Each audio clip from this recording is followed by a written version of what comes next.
Episode 262. The threat of Alexander has been removed, and the people of Idleshire and the world are safe once more. But it seems like the people of Idleshire have left this carbuncle wandering around on its own. Who even owns this thing? This isn't Komori's peepee. It just leaves this thing to wander around wherever it is, sitting on people's tables while they're waiting for a drink or something, dirtying up the place. Very annoying. I think with Alexander gone, we can move on, like I planned, to take on the other primal threat that's looming over the horizon. Somewhere over in that horizon's direction. The Warring Triad quest, which I guess we would take on from over in Ishgard. But before we head that way, that's going to be what this episode's about, but probably won't be enough time to actually take the entire episode up, so I'm going to buffer it a little bit before we leave Idleshire by doing a little bit more of this stuff.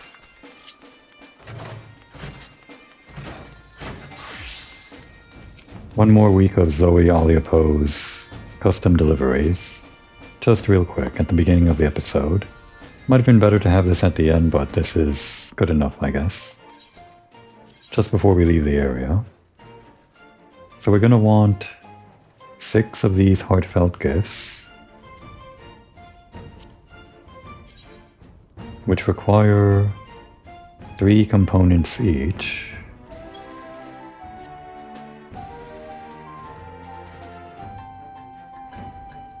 And there's no intermediate crafting step, right?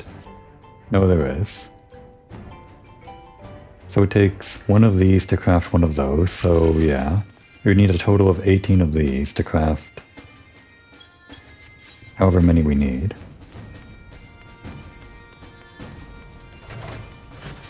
Let's try to make this quick so we can get to the real meat of this episode. But I do have to sprinkle these in here every now and again, just so that the timing works out. Don't want the week to turn over before I do all my custom deliveries.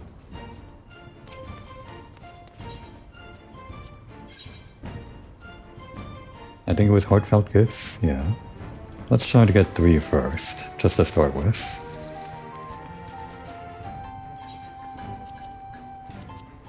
Under custom deliveries, these ones, which require this. Can we actually do this easily enough? I think with our current gear, it should be fine. We don't have every skill in the world, but I think it'll be fine probably.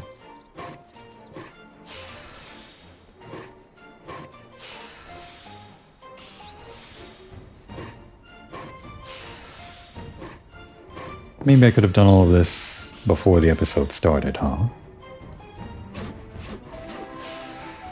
Actually, here's an idea. I can craft 1 of these as a lumberjack, or whatever I am, a woodworker. We'll just go all the way like this. Make it as quick as possible. And then the rest we can do as an alchemist, which will speed things up immensely.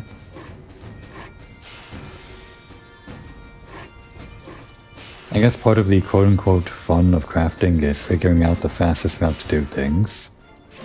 Because it is just kind of going through the motions most of the time, so if you shorten the amount of motions you have to do, then that just makes things that much faster. And it makes you feel like you've trained some kind of efficiency, the same way you would with whatever craft you're doing, I guess. Like you're getting better with the saw if you know the better route to craft whatever you're crafting. So yeah, we'll craft 1 of these at the highest rarity or highest collectability. I hope we can do that.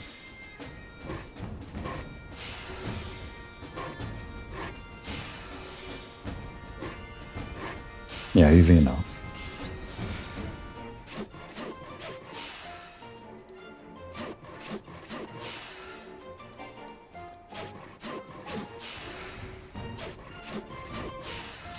And there, that's our, I guess, proof of concept for how we would have done this as a woodworker. We still want all of the experience on woodworker.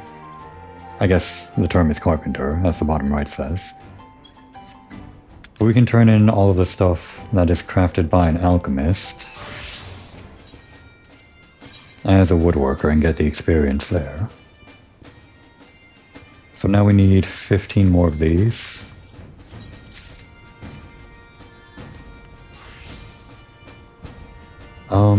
Right, this and then menus every time.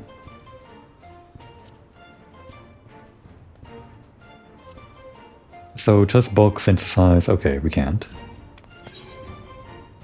So we can do this. This is what makes it a lot easier.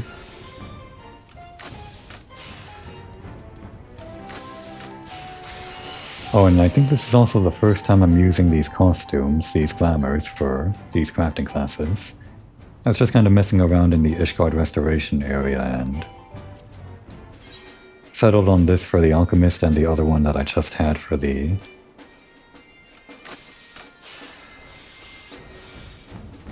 carpenter. I guess I've also got one that I've already had on camera for the whichever the other one I had was, the botanist, that's the one.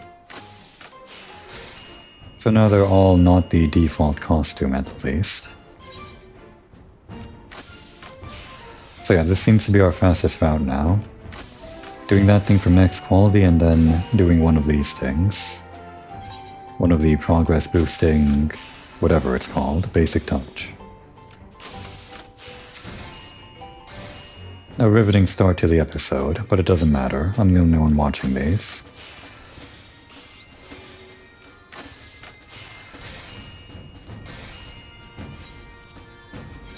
I wonder if future me is skipping over this right now.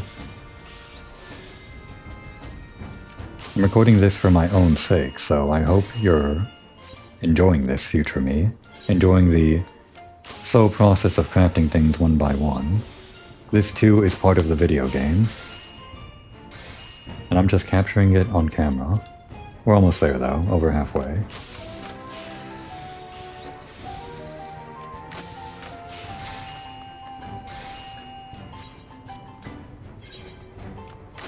I was kind of hoping the rapid synthesis, or whatever it's called,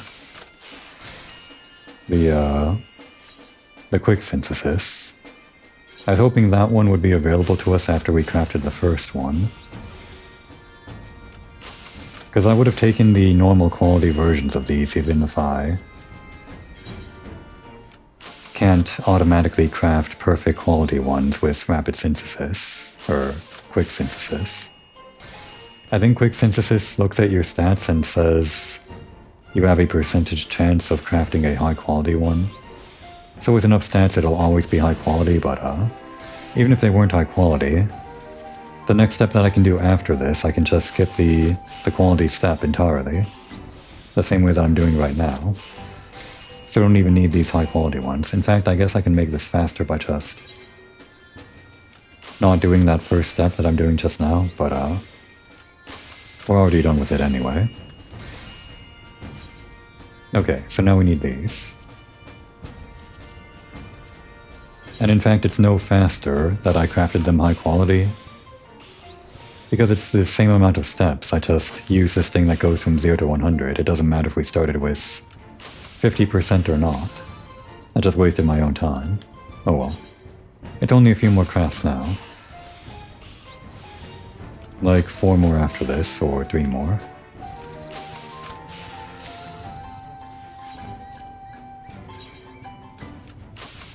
Just to be spicy, let's try a quick rapid synthesis thing. Damn, it didn't work. Try it again.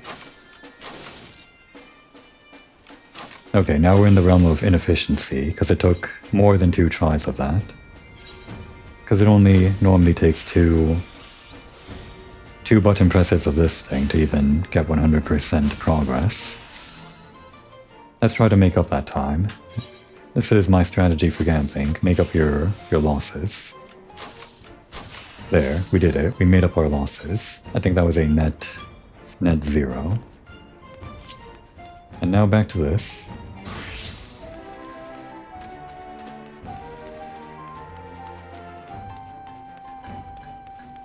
This outfit is just the basic gear that you get from the person over there returning him in purple scripts. The level 60 endgame gear that you can get for basically nothing, just turning in stuff like this.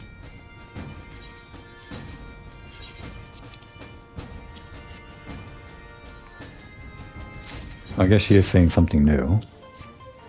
A present for the children, how kind of you. The mere sight of the box is sure to fill their hearts with joy and wonder. Well, I suppose it will have the same effect on me. Let's take a look now. A present for the children? How terribly thoughtful of you. Thanks to you, this will be one of the happiest days of their lives. I'm sure of it. Okay. Unfortunately, you can't turn in purple scripts here to get level 70 gear. You have to be in the actual level 70 zone.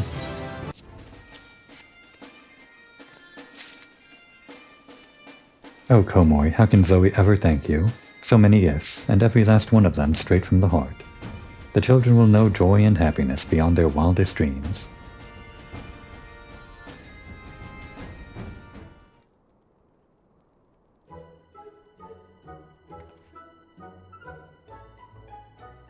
I would like to replace this glamour eventually. It's kind of basic, but it's at least not the default gear. Miss Komoy, Miss Zoe, thank you so much for the presents.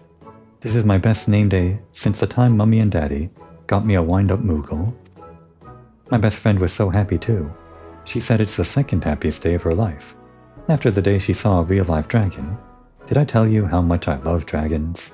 Don't tell them that in Ishgard. Well, I guess they're cool with dragons now. For the most part. You certainly did, Takebi. And guess what? Zoe loves dragons too. But I'm glad your name day was a happy one. Just wait and see what I have planned for you next year. Hi, Zoe. I just came to say hi, which I guess I just did. Are you working hard? Chloe's working hard too. Oh, Komoy, what are you... Wait, I know. You're working with Zoe. Zoe told me she had a new partner, but I didn't know it was you. Until now, I mean. Yeah, I guess this is the first time we're talking to Chloe as part of Zoe's quest. Hard to pronounce, Zoe. She sure is. Komoy here has been a godsend. Ever since she showed up, the gil's been flowing in virtually non-stop.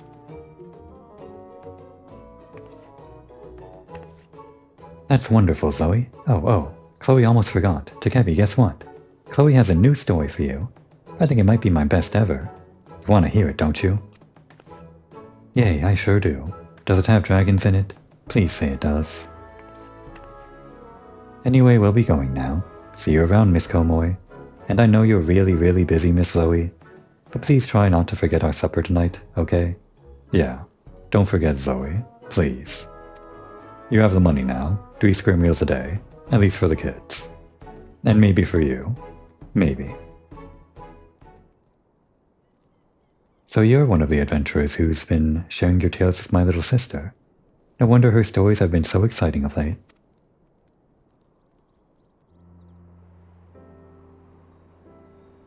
She's still just a child, but no matter how hard things get, that smile never leaves her face. Even though I know she's lonely, what with her sister always working.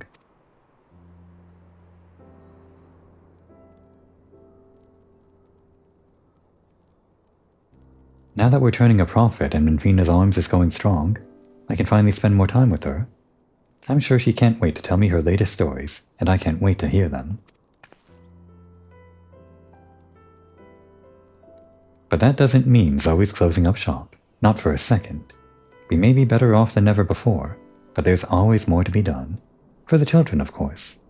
You'll still lend me a helping hand from time to time, won't you? I guess if we need the scripts, sure. Purely transactional, not from the goodness of our heart or anything. Definitely not. Oh, thank you ever so much, Komoy. Wherever would Zoe be, if it weren't for you? Probably out on the streets, shivering, with nary a bowl of pineapple pudding to be had. Pineapples. Don't change. Well, change your habits, but don't change yourself. I mean, I guess those are the same thing. Just get more meals, is what I'm saying. We're part of the family, I guess. When we're here, we're family. And that was actually the last of Zoe's things. And we can now apply Glamorous to Zoe. Kind of a weird thing that you unlock for doing these custom deliveries, but I guess it's kind of fun. Through your efforts, the finances of Menfina's arms are now stable. It seems, however, that Zoe has a different sort of favor to ask you.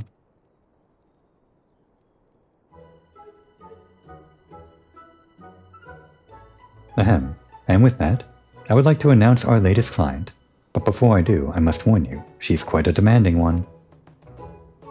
Our latest client is none other than me. Teehee. Weren't expecting that, were you, Komoi?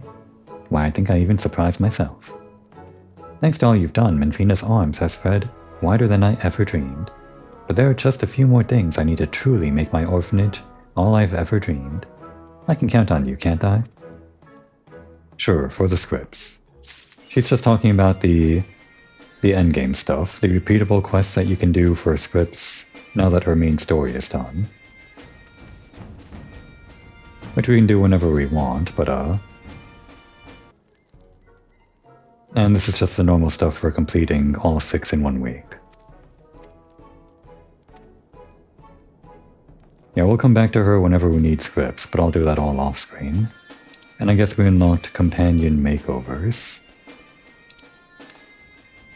That's a spoiler for a character we'll meet later. But who cares? Let's dress Zoe up, I guess. I didn't even really plan this, but welcome home, Komoi. I know this isn't really your home, but we've been working together so much lately, you feel like family. So can we do this with like our glamour dresser, or does it have to be from our items in our armory? Damn, it's from the armory. That's annoying. Maybe we'll come back here after we, I don't know, pull some stuff from our armory and then put it back in our glamour dresser after we're done dressing up Zoe. We're not going to do it on camera. We're kind of done here.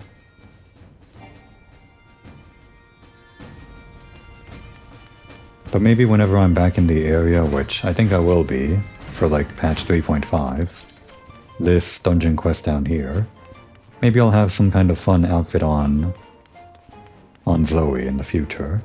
We'll see. Anyway, we're not worrying about that right now. We're worrying about the primal threat looming on the horizon. Who cares about the orphans?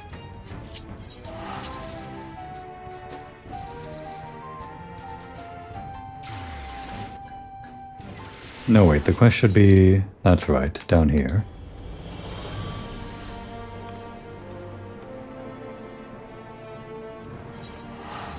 We take these from Unukalhai, over in the Rising Stones.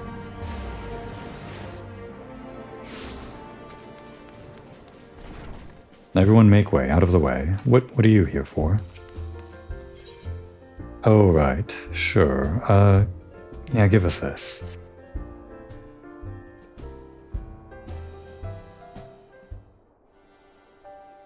Well met, friend. Might you perchance be able to shed some light on a most remarkable rumor that has reached mine ears? That of a time-straddling hero who did rescue the Gobby flock of Idleshire from a future most dire. We beat up a big machine. Is that regaling enough? Ah, but the 12 smile upon me today. 'Tis a stirring tale indeed, and one made more affecting by the unadorned manner in which you tell it. Unadorned, huh? Yeah, I guess so. A struggle for the future so grand as to span the boundaries of space, of time and space. Would that I had been there to witness it with mine own eyes. I must say, mine interest was especially piqued by the part about turning back time. Ah, you like the old bootstrap paradox maneuver, huh? Me too. If I understand correctly, had you tromped over the giant only for the goblins to reverse the flow of time, thereby compelling you to do battle over and over and over again, the primal's power would have grown to nigh infinite proportions. I'm not sure if the conservation of thermodynamics or whatever would have allowed that, but I don't know, maybe. While we must all thank the 12 that you and your companions were able to break this vicious cycle, as a performer, I must confess to some curiosity over how the final battle with such a foe might unfold. Not that I want for inspiration, of course, Your tale is more than sufficient. Why, even now my muse stirs within me. Hearken unto her song. In the breast of the giant a crystal did stand, whose hunger for ether spelled death for the land. And thus did our hero swear never to cease, till she'd torn out the heart of the great metal beast. Yet for all her labors, both bruising and brave, the goblins stood poised to make history their slave. The giant, however, had plans of its own, and plucked from the goblins their dream of a home, for it saw but one way to set history aright, a champion of ages, a hero of light. So the giant now sleeps as it did once before, in a moment repeated forever and more.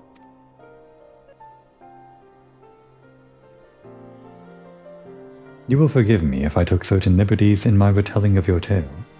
My audience are demanding lot, and they have come to expect a certain grandeur from my work. Mine only regret is that I was not able to weave every remarkable detail of this most improbable adventure of yours into my humble composition. Of particular interest to me was a recurring theme of desires and dreams, and the power they may come to hold. Though I possess no ancient relic to grant form to one's wishes, might it not be said that music has a similar power, albeit in a more intangible sense?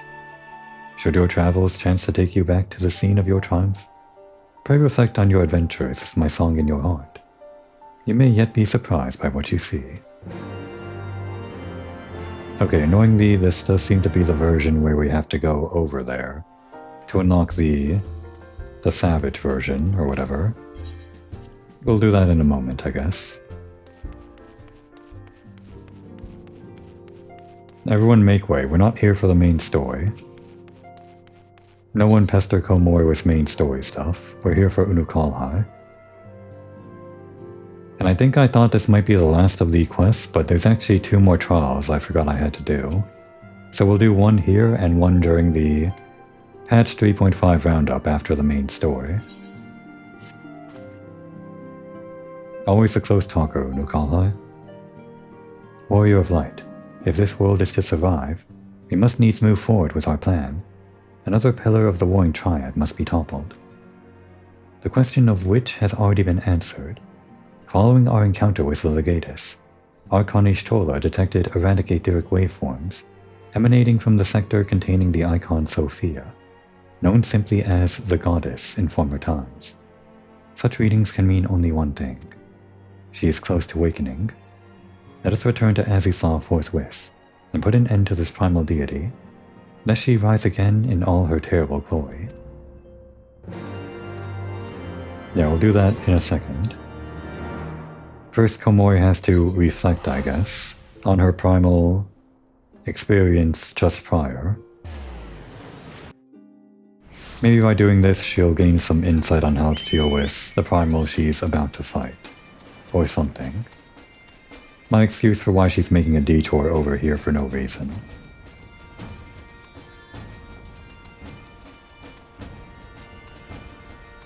So yeah, we'll unlock the Savage, but we're not actually gonna do it. Not unless I get like some kind of, I don't know, level 100 character that I'm okay with steamrolling this Savage trial for, just to see whatever looks different in that trial. Well, not trial, raid. Are they called Savage if they're trials? Which one is it? They might be Savage trials, but the raids are called Ultimates? No, that's not right. Ultimate is a different category. Whatever. It'll tell us in a second. Pishka, first rule of the Gabi Watchguard. Keep steady nerves at all times. Second rule of Gabi Watchguard.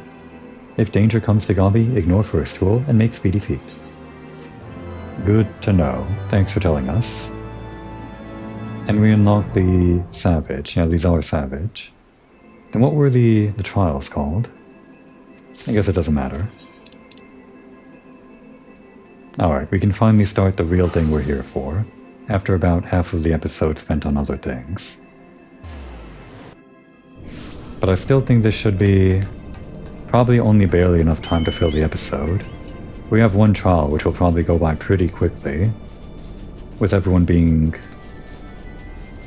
maximum item level, and just a bit of story before and after the trial. Most of the wait time is going to be while the episode is paused, while I'm waiting for people to join me. Do Duty Finder.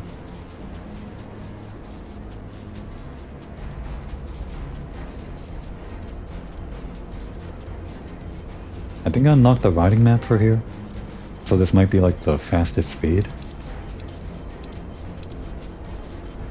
No, we didn't. Well, we only have to make this flight one more time after this episode, so it doesn't matter. I can't think of any other reason I returned to Azizlaw. Well, I can think of one or two, but not any reason I would need the enhanced flight speed for.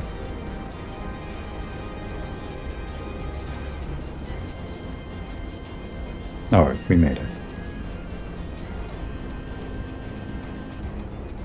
No, wait, we're meeting outside, I guess.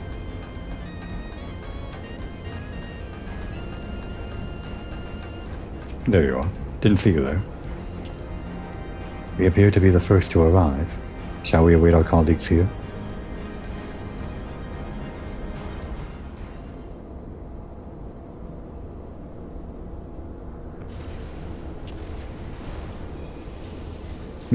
Could the 6th Legion have returned? Komoi, Unu Kalhai.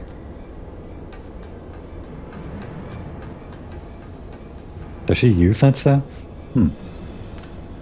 We're under attack. Ishtrol and Urianger have engaged the foe not far from here.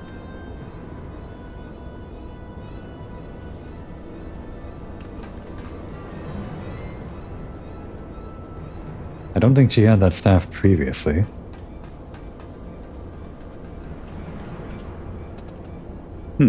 I guess she does attack sometimes. I felt like I never saw her attack, like, during this part of the story or whatever. Rarely is my shield thus tested. 'Twould seem the Alligans have not been lax in their recruitment.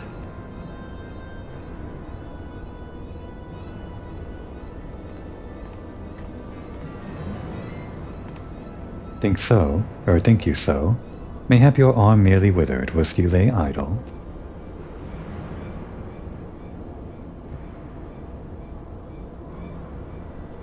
Still your tongues. We have stalled them long enough.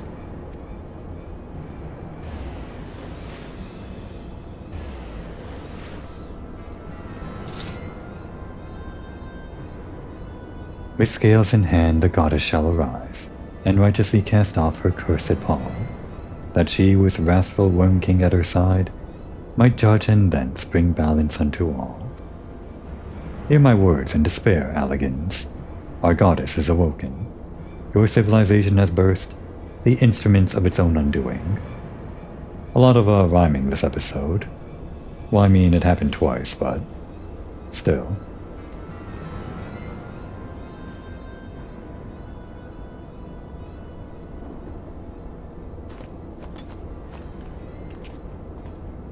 "'Tis well that you are here, Komoi. I should like to know what our assailants were saying. You understood their words, did you not? Oh, that's weird. Is this one of those echo things? I feel like that was supposed to be Kryle's ability, right? I guess the echo allows the player character to understand any language or something. We know Kryle can understand anything as long as they speak with intent that they want her to hear. So like any language by a civilized person or something. Not animals, as she told us. But we can do the same thing apparently? I thought that was only, well, whatever. 'Twas a Maricidian dialect, if mine ears do not deceive. The one which bears scant resemblance to any spoken in recent times. As for our antagonist's meaning, I do gladly defer to those blessed with the echo.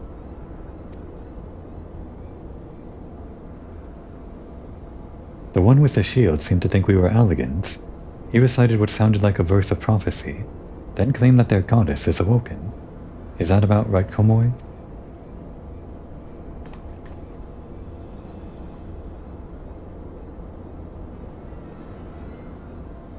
And might we assume that this deity of theirs is the very icon we come to topple? Aye, from their tongue, their words, and their attire, 'tis like that our antagonists were Mericidian, thralls to the goddess Sophia and victims of the Elegant's incursions. This might be relevant. We just finished patch 7.3. Some people are thinking Mericidia might be next. If, as Kral claimeth, they thought us agents of Aleg, 'tis little wonder that they sought to bring us low. You suggest that Sophia's servants have been liberated from their containment, then we have no choice but to accept word of her awakening as truth.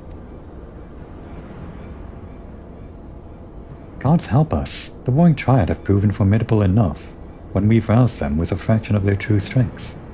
Should Sophia break free at the peak of her powers, Komoy and her friends won't stand a chance. Yeah, we won't stand a chance. Don't agree with that. Let us be about it then. Komoy, Kryl, Unukalhai, the three of you will make directly for Sophia's containment facility.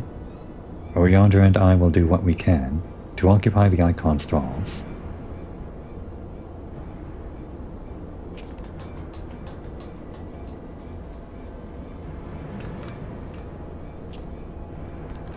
Ishola doing a lot of work as usual. We just saw her in the previous episode, doing work on Alexander. Triple duty this one. Main story Alexander and this one too. Mistress Kryl, do you perchance recall the words of the prophecy in its entirety? Let me see. I believe it was... Well, that's some impressive memory. With scales in hand, the goddess shall arise, and righteously cast off her cursed pall, that she with wrathful Worm King at her side might judge and thence bring balance unto all.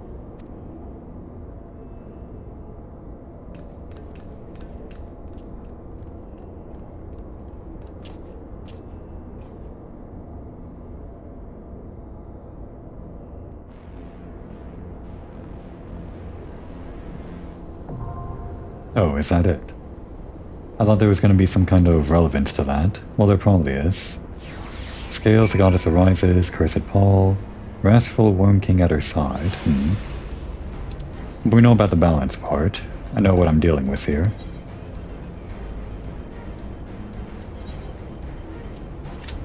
And the wait time is less than 5 minutes. I actually found out that the next step of the relic quest, the current 7.3 relic weapon quest, requires a lot of duty finder stuff, like for several days. So for at least a few weeks after the release of patch 7.31, I can probably expect a pretty short wait time for most duty finder stuff. At least I hope so. We'll see if that holds.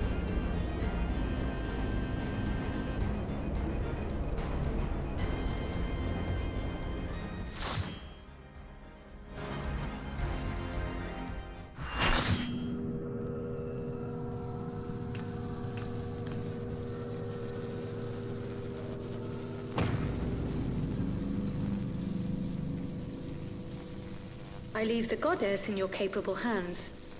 Just watch out for her worshippers.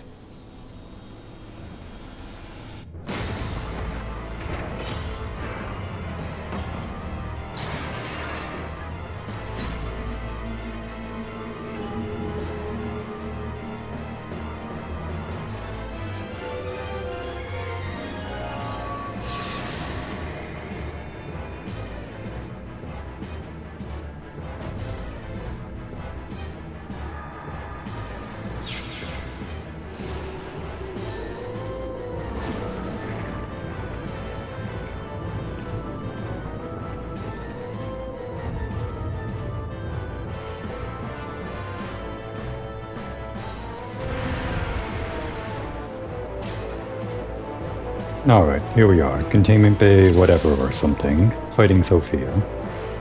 I actually forgot that she was a person. I mostly associate this fight with the head that we fight on the lower half.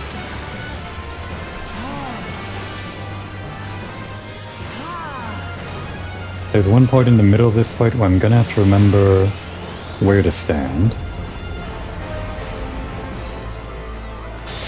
Damn, that still hit? Know you the full weight of death.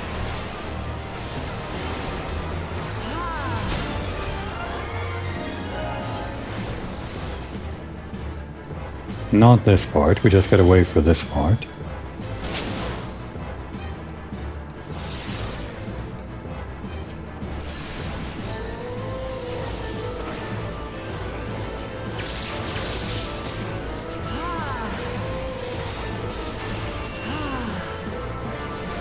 Try to get a bit more distance. I think we're fine. I think she's about to do... Yep, there's Antface. This one should be no issue. We don't have to deal with all their melee stuff, but people standing near them, and I guess that too we have to worry about, the eye. Okay, we didn't get hypnotized or whatever that swirly is, but some people did. Even in death, I guess they're attacking their teammates. So here, I'm gonna have to worry here about where to stand, and we don't want to stand in that either, the ice. I would know the weight of your souls. It's actually a pretty cool part, getting swung back and forth like this. I think we want to stand away from the laser, probably. Can you bring equilibrium? So yeah, I think away from that. I shall tip back the balance. Oh, run. There we go. We made it. That's the one part. I always forget for this fight, if we stand away from that or close to it. The laser indicates what's landing in the scale, so you want to be away from the one that's heavier. That's it. That's simple.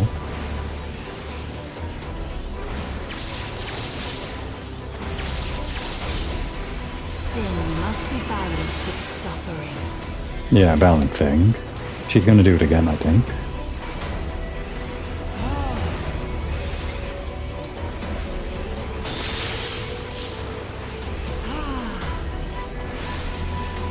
Any second now.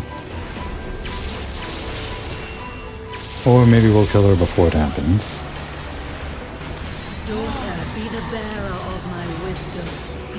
Daughter, huh? I think she's summoning... Oh no. I didn't see that there. Well, at least we didn't die yet.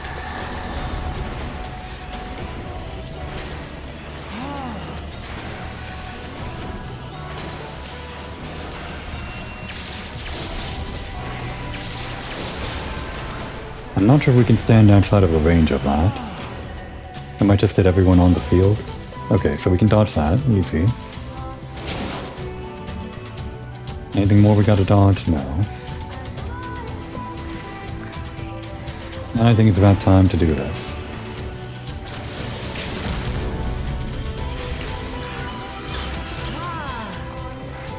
We're safe on this side. She might die first.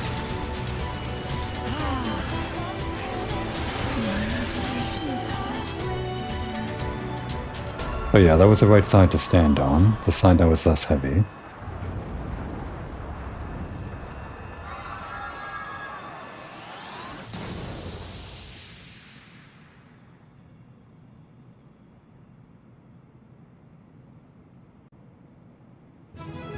Alright. And let's celebrate. Damn, I wasn't quick enough on the player commendation. That's fine. Yeah, during the phase transition, the walls are removed, but in the Savage Mode version of this fight, or whatever you would call it, the walls are never there to begin with, so you have to stand in the right place before the phase transition, when she knocks you left and right.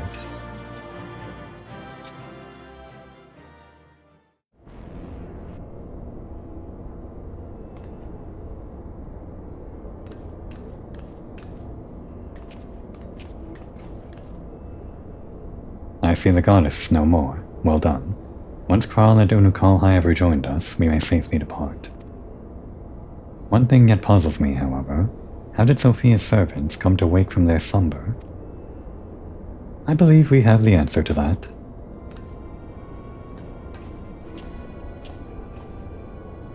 We discovered the remains of a Guardian soldier in an adjacent sector of the containment facility. 'Tis like that the fool ventured too close to Sophia during the Empire's previous incursion, and was enthralled for his troubles. Another reminder, if any were needed, as to the incalculable threat posed by these beings. The goddess would not have even been conscious when she claimed the man's will. And yet, his mistake granted her the means to release her servants, and would have resulted in her own liberation had we not been on hand to intervene. I do much wonder that the Icon's pawn was capable of so effectively... Am I reading that right? Do much wonder that the Icon's pawn, yeah. Of so effectively manipulating that facility's containment systems. How came he by such rarefied knowledge? That too is easily explained. During our investigation, Graal discovered a subtle flaw in one of the mechanisms which held the goddess in check. A flaw which had plainly been added intentionally. Upon examining the facility's records of the period, we were able to piece together the story. It was a time towards the end of the Third Astral Era, when the peoples of Mericidia faced extinction at the hands of the Allegan Empire. Sophia, a being of incomparable cunning, was said to have communicated certain plans to her servants through the medium of a trusted oracle. Following the oracle's instructions, they duly conspired with a rebel faction within Alec who, we believe, agreed to tamper with the prison intended for Sophia. And then the goddess and her thralls chanced to be captured, though we suspect that this had always been their plan. Wow, what a plan, just to die in the end. Indeed, the prison was situated at the heart of Alec, and we think they intended to attack the city from within. They would merely have had to wait for the rebels to exploit the weakness in their confines. But the conspirators' dealings with the Mericidians were exposed before they could enact their plot, and all were summarily executed. It seems that the flaw itself remained undiscovered, however, and might have remained so until the end of days, had it not been for the actions of the Archbishop, and subsequently, the Guardians. I cannot help but wonder what might have come to pass had their scheme been successful. Mayhap the answer lies in the prophecy. Graal has the right of it. Its words may be deciphered thus. The cursed Paul speaks of Sophia's prison, from which she was supposed to emerge at the agreed hour. The Worm King, meanwhile, can be none other than the great Bahamut himself, then yet a prisoner, whom the goddess did intend to unleash upon Alec, to set right the scales of justice. Okay, so she had like a fancy plan, but she was way out of the loop. She had no idea that Bahamut's gone and it's several thousand years later and all that junk. A foolhardy plan, had it come to fruition, the two of them would surely have raised the realm. Not would have been spared the devastation, the Mericidians' homeland included. Their home already stood on the brink of oblivion. Mayhap they wished for naught else but to purge the poison of Alec with primal fire. The tale teaches us that even the greatest of man's creations may yet be brought low by a single act of treachery. The Allegans were fools to place their trust in technological bondage. To shackle such beings is but to delay the inevitable. Naught save their total destruction shall free us from their menace. Let us return now to the Rising Stones, and there consider the final step of this most needful task. Yeah, this went by faster than I thought. The threat posed by this facility is far greater than you imagine, Uriander, and one not limited to the Icons themselves. Sophia's remaining servants must be put down. What, there are more? Blip bloop. Warning. Deactivating stasis chamber support systems will result in subject termination. Enter identification code to continue.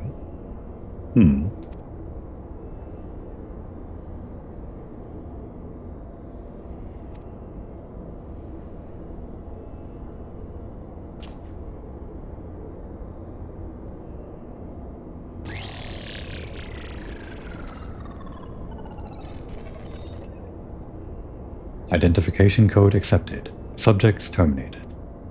Still going behind our backs, it seems.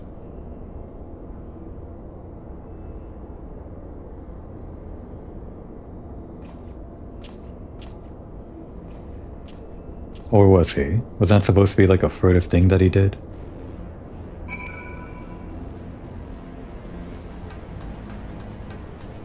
Is he still hanging around here?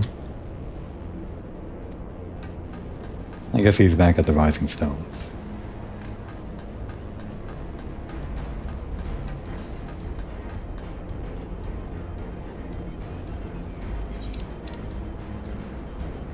Alright.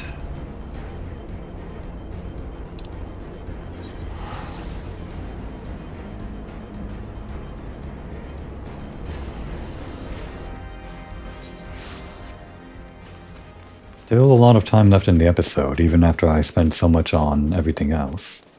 It feels like Sophia is being overshadowed by everything else I'm doing. Well, whatever.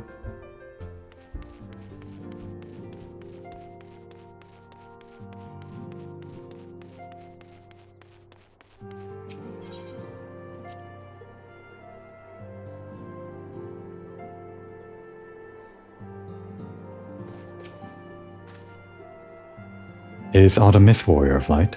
Archonish Chola mentioned that there was a matter she wished to discuss.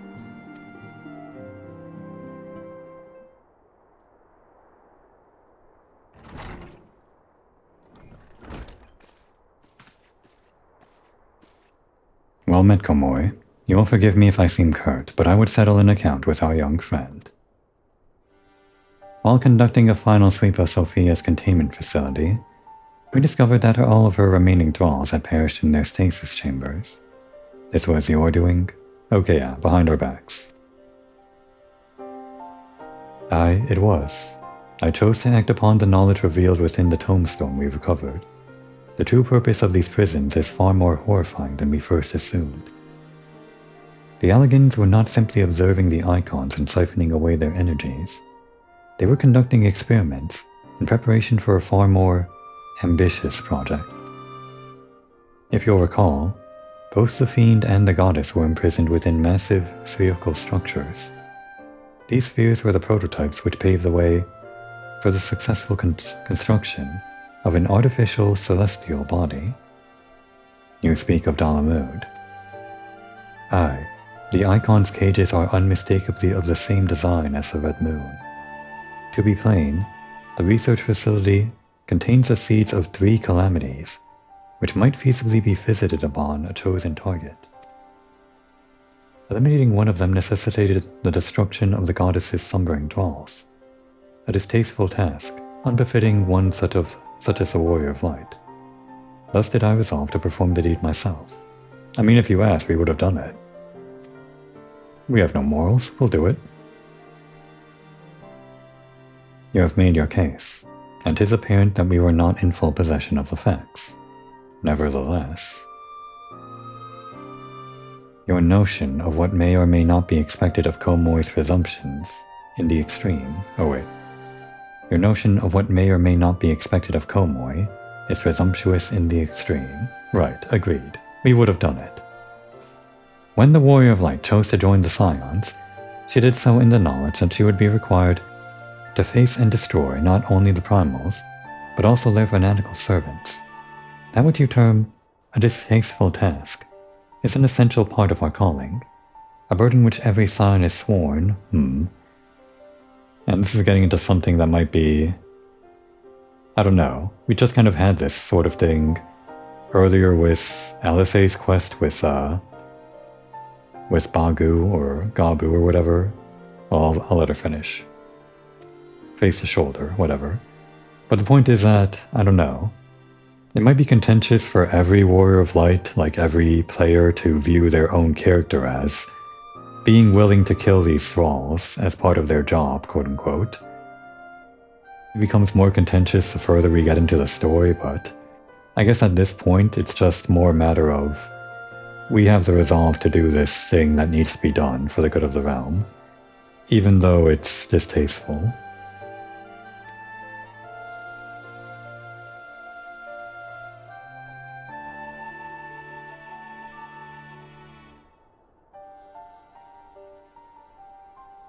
I see. It would seem I misjudged the depths of your resolve.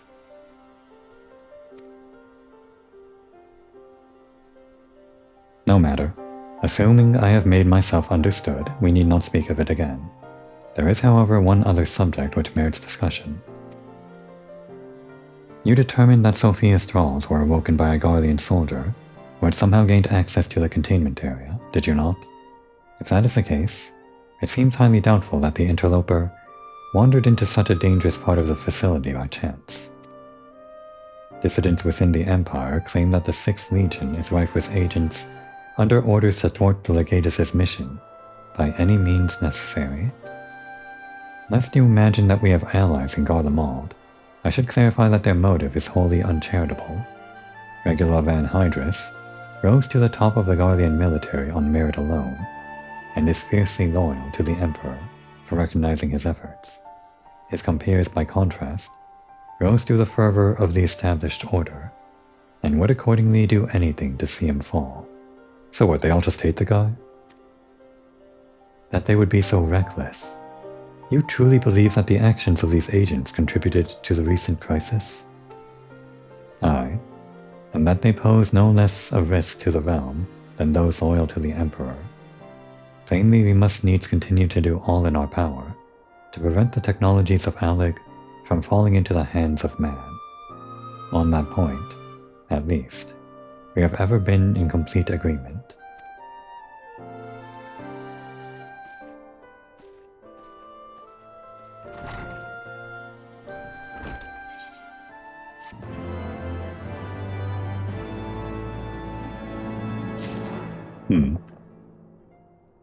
And I guess that's the end for this part of the story. Well, we can still unlock, I guess the...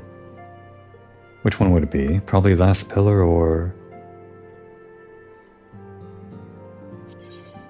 No, that's the last part of the story. We need to unlock this one. I would like you to have this warrior flight.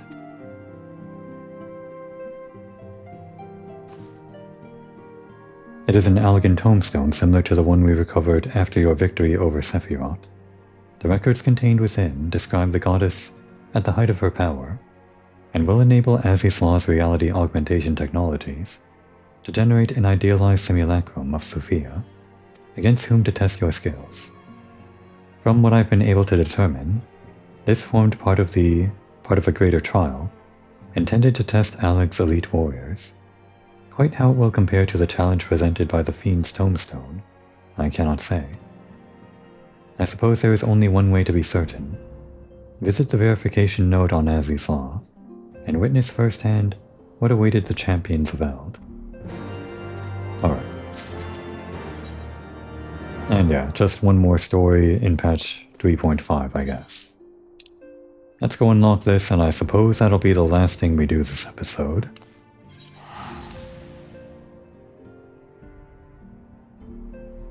Just barely filling in the time here. Ironically, it felt like the quest before this, which they released in patch 3.3, took even longer than all of the story plus the trial this time. I mean, the trial is more exciting, but the solo duty and the story that they had in the previous part of this quest line, it felt like that was more meaty, like story-wise. Because that was a moment where Unu Kalhike sort of had like a little moment with the rest of the team, I guess. I guess you can't have character development in every part of the story. And I guess it's good that they balanced the part of the story where there was no trial with having more story than usual, to make up for the lack of gameplay content, I guess.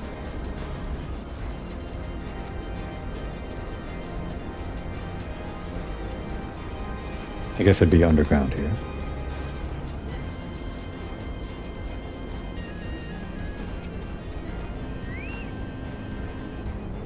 Awaiting verification systems. Enlisting program request acknowledged. Or enlistment program request acknowledged. Awaiting tombstone data.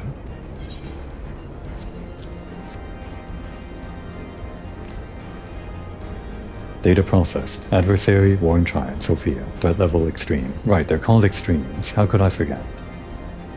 Savage raids and extreme trials. Successful applicants will progress to elite squad induction. Families of unsuccessful applicants will receive twice standard death benefits. Well, good for them. Before initiating this program, elite squad applicants must agree to extensive physical modify, loop, crackle. Data corrupted, unable to verify input. Applicant agreement accepted. Activating reality augmentation. Initiating enlistment program. The Empire thanks you for your service. Post-mortem data will be used to improve the survival rates of subsequent applicants. Your sacrifice is appreciated. Good for the subsequent applicants, I guess.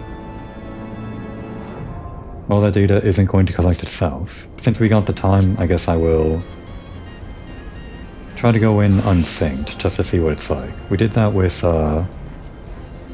Sephiroth, and died pretty quickly. Oh no, not that.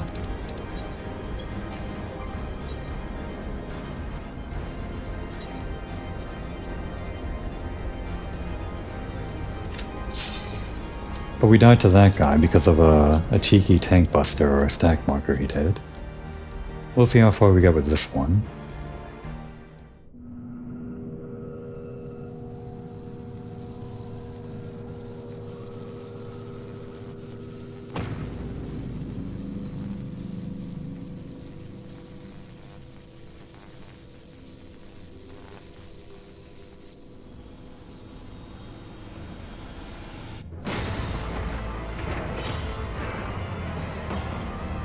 I guess I can skip this. There's going to be no difference in this.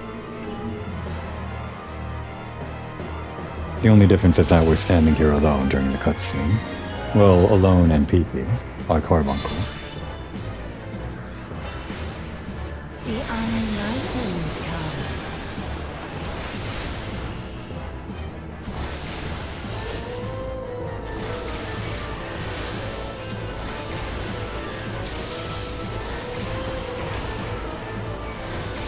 Well, one doth not suffice. So what are we dealing with here? Hear the echoes of truth. Those are going to do thunder, so I think if we stand down. Hear the echoes of truth. That one does arrow. What does that do? Push? Can we attack those? Spread the glory of my word. We can. But they're invulnerable. Okay, we're taking a lot of damage. Which is avoidable if I have to avoid it. Right, and now it's ad phase, which actually is a bit of a problem, isn't it?